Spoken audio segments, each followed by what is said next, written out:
Day 139 notes, pre-calculus. So far this week we've solved triangles using three different techniques. Right triangles using Pythagorean equation.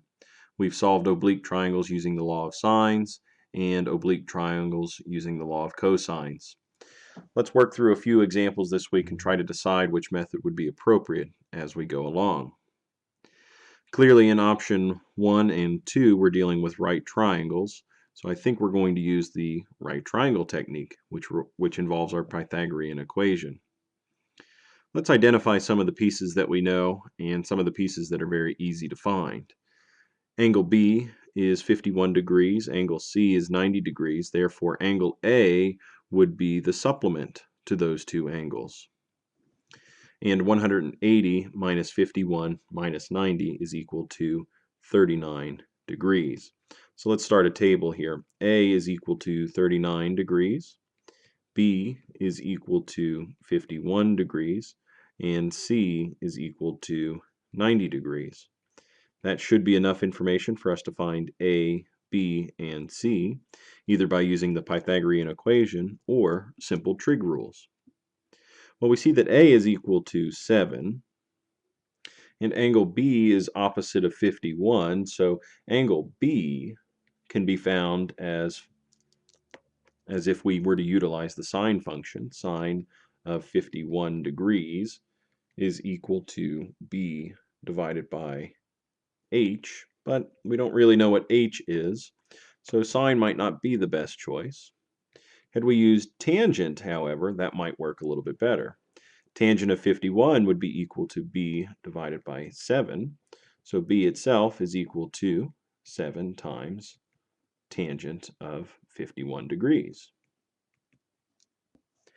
And that comes out to be 8.6443. So B is 8.6443.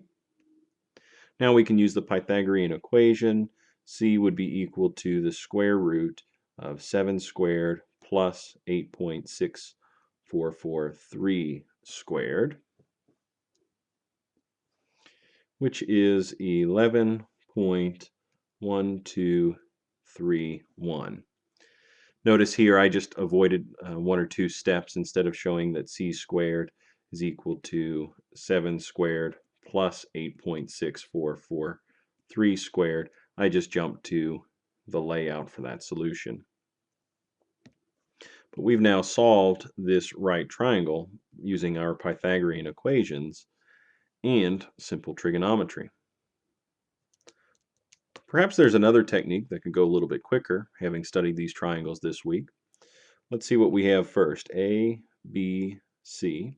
Well, C again is worth 90 degrees out of the 180. B is 22 degrees out of 180. That means that A is 68 degrees. Now we don't know what side length A is. We don't know what side length B is. But we do know that side length C is equal to 5. And one thing that you should have noticed after practicing this week is that if we have three angle measures known, then, three angle measures and one side known, then we can use the law of sines very easily here. Because even though this is a right triangle, we can still use the law of sines because it is a triangle nonetheless. We have an angle, a second angle, and a side. AAS is part of case number 1. So AAS is case 1. We can use the law of sines here. We might not have to go through the trouble of using our Pythagorean equation. So sine of A, let's go ahead and fill in the data here. Sine of 68 degrees divided by A must be equal to sine of 90 degrees divided by 5, which should also be equal to sine of 22 degrees divided by B. Now if we cross multiply over here and divide by the third side, that'll allow us to find A. So A is equal to 5 times sine of 68 divided by sine of 90. And we should know that sine of 90 is equal to 1 based on our unit circle. B is equal to 5 times sine of 22 divided by sine of 90, which again we know is equal to 1 because of our unit circle. So A and B are simply equal to 5 times sine of 68 and 5 times sine of 22. So with my calculator off screen, I found that we have A equal to 4.6359 units, and B is 1.8730 units. So A, again, is 4.6359 units. B is 1.8730 units, and we now have this triangle solved. All three sides and all three angles are known. And if you're curious about using simple trigonometry for this, you might recognize that B, being the opposite side of 22 degrees, would require us to use the sine function anyway to calculate B. Sine of 22 would be equal to B over 5. Well, as soon as I multiply by 5 to isolate the value B, we would have 5 times sine of 22, and that's what we got over here just a minute ago, 5 times sine of 22. And in a similar fashion with A up here, sine of A would be equal to this opposite side length A divided by 5. And that's what would have allowed us to calculate this result over here. So law of sines just replaced our Pythagorean equations and simple trigonometry. Let's skip down here to numbers 5 and 6. First, we'll decide which case we're working with, and then that'll help us decide which law to use. And it appears in both cases that we're dealing with side, side, side, or the triple S case. This would be case number 4, therefore law of cosines is required. We're going to use that for both of these examples. So since both of these require the law of cosines, I think I'll just work through one and I'll let you work through another in case you want the extra practice. All right, so in this first case, let's solve for angle A. Angle A would be found by utilizing this form of the law of cosines. A squared is equal to B squared plus C squared minus 2BC, 2BC times cosine of A. That's what's going to allow us to solve for A here. So A in this case, lowercase a, is 22.2 meters. 22.2 meters squared must be equal to B, which is 23.6 meters squared, plus C, 25.5 squared, minus 2 times 23.6 times, let's use parentheses here, times 25.5 times cosine of A.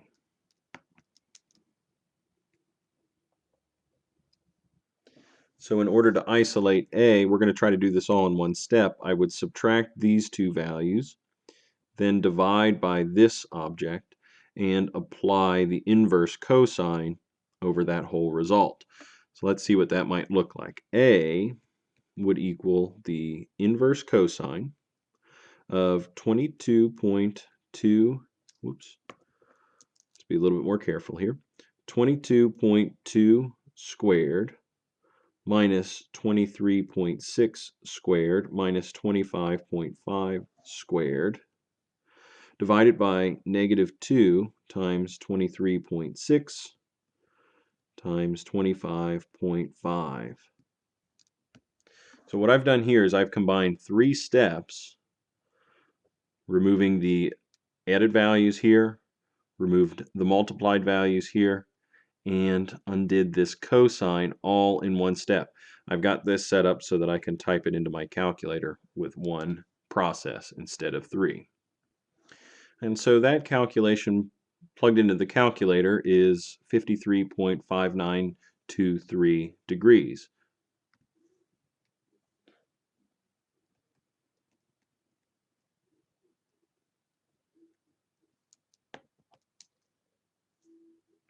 So A is found to be 53.2923 degrees.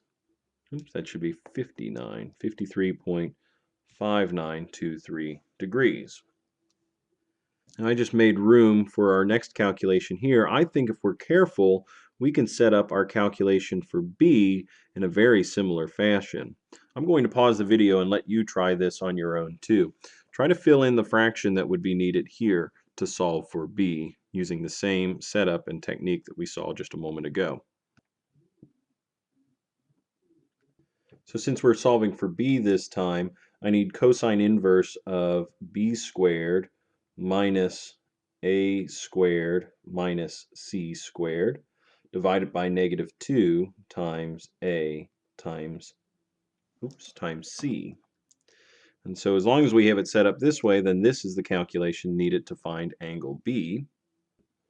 And that calculation comes out to be 58.8225 degrees.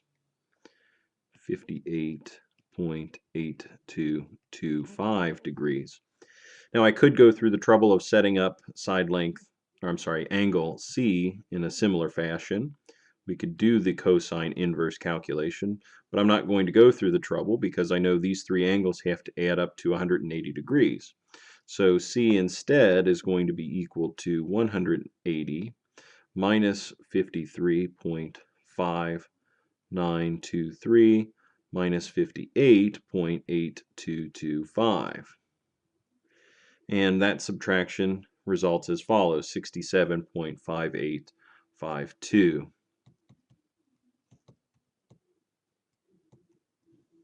We now have this triangle solved.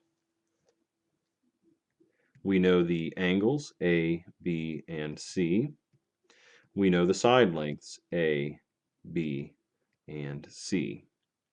So A is 22.2 meters. Notice we're given unit measurements, so we better include them.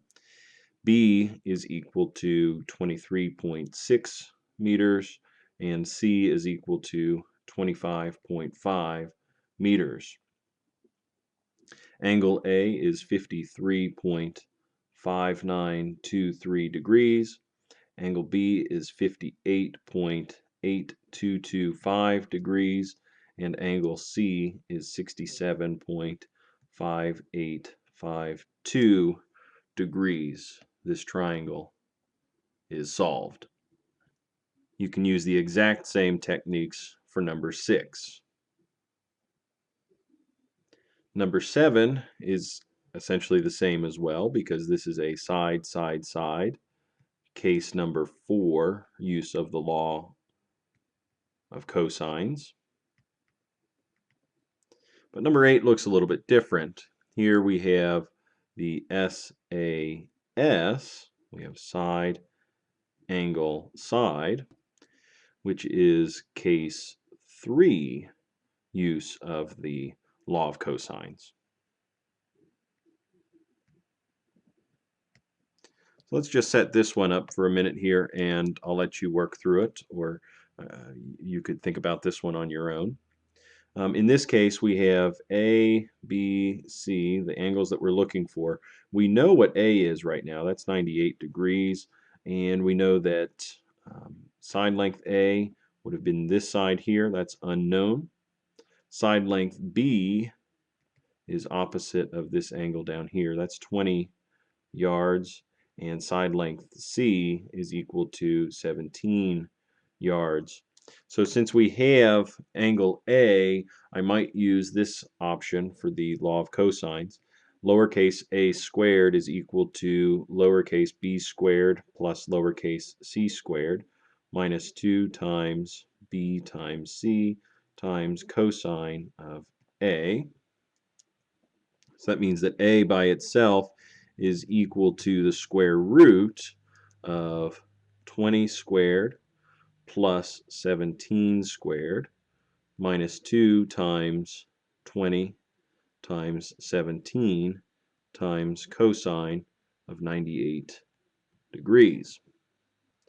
And that results in 27.9935 yards. 27.9935 yards. 27.9935 yards. From here, I might switch to the law of sines to find angle B and angle C, because I know that sine of 98 degrees divided by 27.9935 must be equal to sine of B divided by 20. So with our cross multiply and divide calculation, I know that sine of B is equal to 20 times sine of 98 degrees divided by 27.9935. And if sine of B is equal to this result, then B by itself must be equal to sine inverse of this result.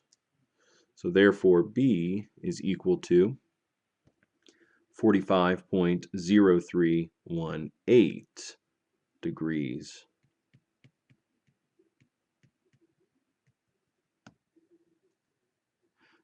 And so with B found to be 45 degrees, we'll subtract those from 180.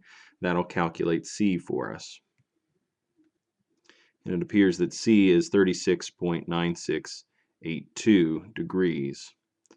36.9682 degrees. And now this triangle is solved. Example number 9 looks like we have an angle, and a side. So this is AAS.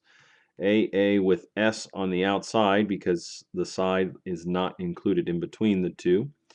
But either way, this is a case 1 use of the law of sines. Let's set this one up. Sine of 37 degrees divided by A must be equal to sine of B divided by B, which is equal to sine of 109 degrees divided by 22 yards. Now I can already make a small change to this because this unknown angle B is 34 degrees. I know that the three angles must add up to equal 180 degrees. So if I call this one 34, then I can very easily find A and B. A would have to be equal to 22 times sine of 37 degrees divided by sine of 109 degrees. And B must be equal to 22 times sine of 34 degrees divided by sine of 109 degrees. So it looks like side length A is 14.0028 yards. Side length B is 13.0111 yards. So A is 14.0028 yards, where side length B is 13.0111 yards. We now have this triangle solved. A, B, C. So angle A is 37 degrees. Angle B is 34 degrees. Angle C is 109 degrees. Side length A is 14.0028. B is equal to 13.11. And C is equal to 22. And each of these side lengths are measured in yards. Now it looks like number 10 is also, well, no, it's a little bit different than the first example. This is a side-side angle. So this is side-side angle, which is case 2.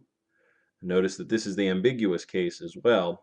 It's possible for these three measurements to go together and create, or it is possible that there might be another triangle that fits those requirements.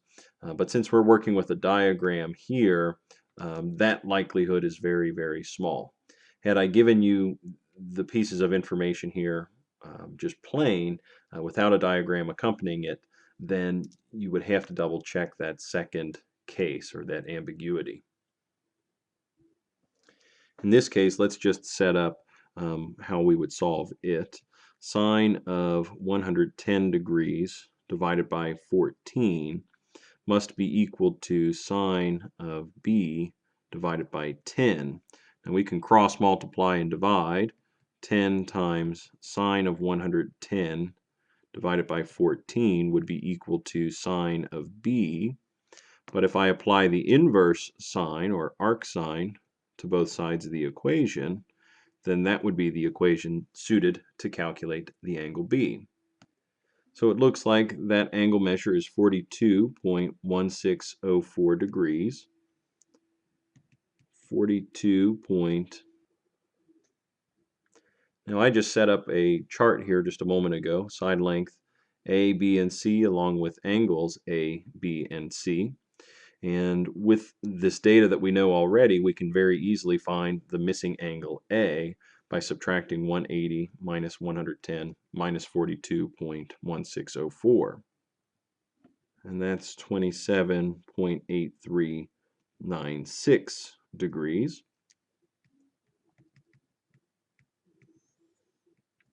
And so lastly, to find side length A, we'll use the law of sines.